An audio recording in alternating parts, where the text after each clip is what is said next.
My question is about right and wrong, or good or bad. It's been my experience when I'm in a state of presence with no thoughts that things are just as they are, and good and bad or right and wrong only appears when I start thinking about it. So does that mean that good or bad is an illusion created by the mind? Thank you. Thank you.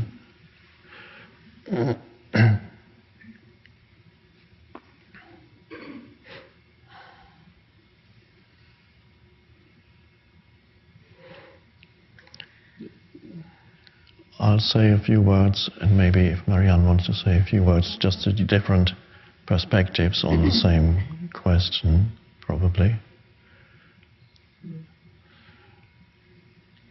There's two types of knowledge, one could say. One is conceptual knowledge, and the other is a deeper knowing. And to refrain from judging situations, events, people, means not to get attached to or identify with or even harbor conceptual judgments about situations and people and places. Because the fact is that every situation, every moment that appears is as it is. You can't argue with that. The present moment always is as it is. So usually judgment means there's a rejection of the isness of the present moment, instead of a simple giving it your attention. If you can give it your attention without judgment and hold it in that embrace, be the space for what is, then there is a deeper knowing that tells you what is needed in that situation, and it can result in action or it may result in simple acceptance, depending what it is. There's a deeper knowing that is non-conceptual, that is not judgmental. Judgmental means you're separating yourself from the form that life takes at this moment and you're arguing with it. And so you say, this is bad, or whatever form. Shakespeare, as you know, said, nothing is either good or bad, but thinking makes it so. And so, not arguing with the simple isness of what is, because it already is. The universe has brought this, the form of this moment about. Deeper knowing replaces the conceptual judgments of the mind, where you don't need to mentally label a situation. This needs to be practiced rather than understood. Again, it's not because it's not conceptual.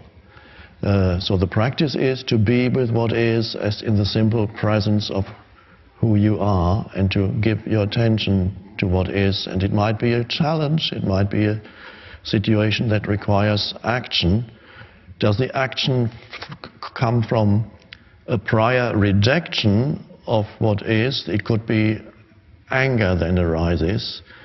Anger can be sometimes powerful, it can get you to do things, but it's contaminated with that negativity.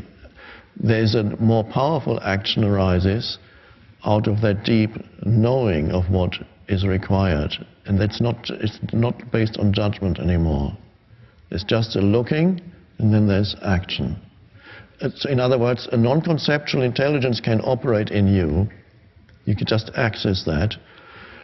Course in Miracles has its own terms for that, but the non-conceptual intelligence is not a judgmental intelligence, it's because it's non-conceptual.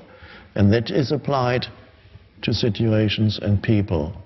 And especially wonderful how it changes relationships with other humans when you're no longer judging them. Because the moment you judge another human, what is it that you're judging? You're judging whatever is the unreality of who they are, essentially not the conditioned entity as which this human appears. And in many cases, then it's a total delusion.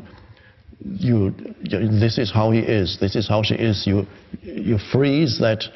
You think the unconscious behavior, perhaps, that this human manifests, you make it into an identity. It's nothing to do with who that human being is. It's an expression of the delusion of unconsciousness in the collective. It's in order, when the moment you judge the unconscious behavior of the human being, you make it into his or her identity, and you get trapped, and the moment you do it, you're trapped yourself. Also, Course in Miracles talks about that also. The moment you judge, you put the other person in a conceptual prison, and you yourself are in the conceptual prison. So accessing the deeper knowing that is non-conceptual, that is really what is meant by this. And it's a question of practicing in actual situations. And now let's see what your perspective on it is. Well, it's extremely important when you were saying our first job is to go into emptiness. Our first job is to go into not knowing.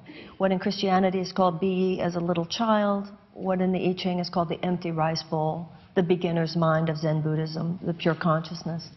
That's the first step. And that way you are allowing spirit to guide your perception. Now, you might be shown that all that's necessary for transformation to occur here is for this person to be totally accepted as they are. And it's the martial arts of consciousness, and you're simply called to be in non-judgment. But sometimes, as Eckhart said, action on your part is called for. However, everything we do is infused with the level of consciousness with which we do it. So if you do feel that action is necessary, then if you do it from a place of judgment, it will carry a different energy. And as Gandhi said, the end is inherent in the means. If you are led to take action, then you will take it from a different place, and therefore it will ultimately have a different effect. And that possibility that action is called for, which Eckhart did point out, is extremely important. Because otherwise, what? It's okay that the Jews were carted off in trains to Auschwitz? I don't think so. The spiritual seeker would just say it is not right and not wrong, just spiritual ignorance, as though that's the end of the story. One of the things I appreciated, I was reading about Franklin Roosevelt during World War II. He referred to the Nazis as unworthy men, which was profound. It wasn't evildoers. It simply was something that had to be handled. And so I think that that is so extremely important, because the Course in Miracles does talk about the difference between wrong-minded and right-minded. There is evil in the world. The fact that it arises from a place where somebody's perfection was simply turned from spiritual ignorance, etc., we would agree on the cause, of course, because everyone really is the innocent light of God. But the Course in Miracles does talk about how someone can become temporarily inaccessible to the power of the atonement. I appreciated a story about a colleague of ours named Matthew Fox. I'm sure you know Matthew.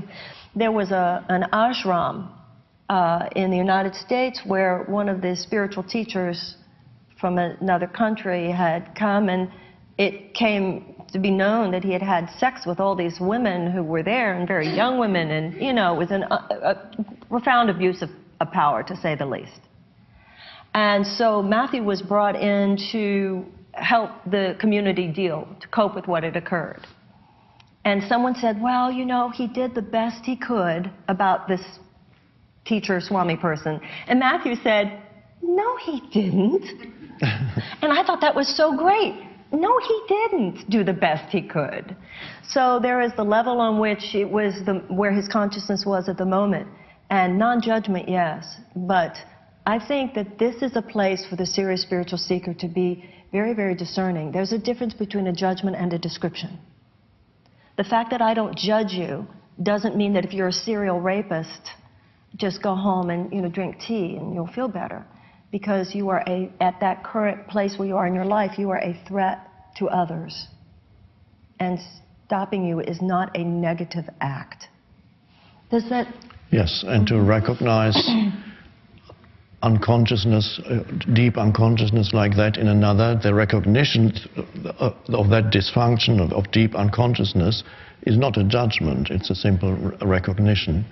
And you're not, the recognition does not transform, make this person's identity, even those seemingly evil people, there is a place inside them that is pure, that usually in cases like of deep unconsciousness that can only be reached for themselves through, if they go through intense suffering that they create not only for others but also for themselves, and that eventually breaks down the layers of unconsciousness and ego.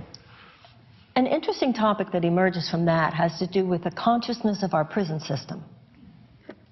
You know, sometimes prison could conceivably have atonement value, time spent.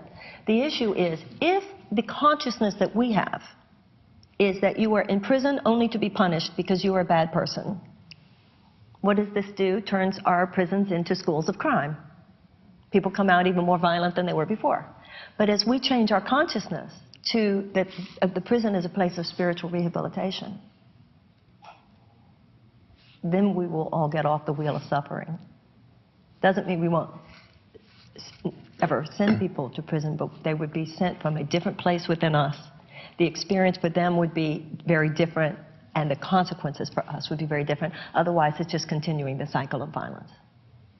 Mm-hmm. Yes, thank you. Yes. Thank you. Thank you.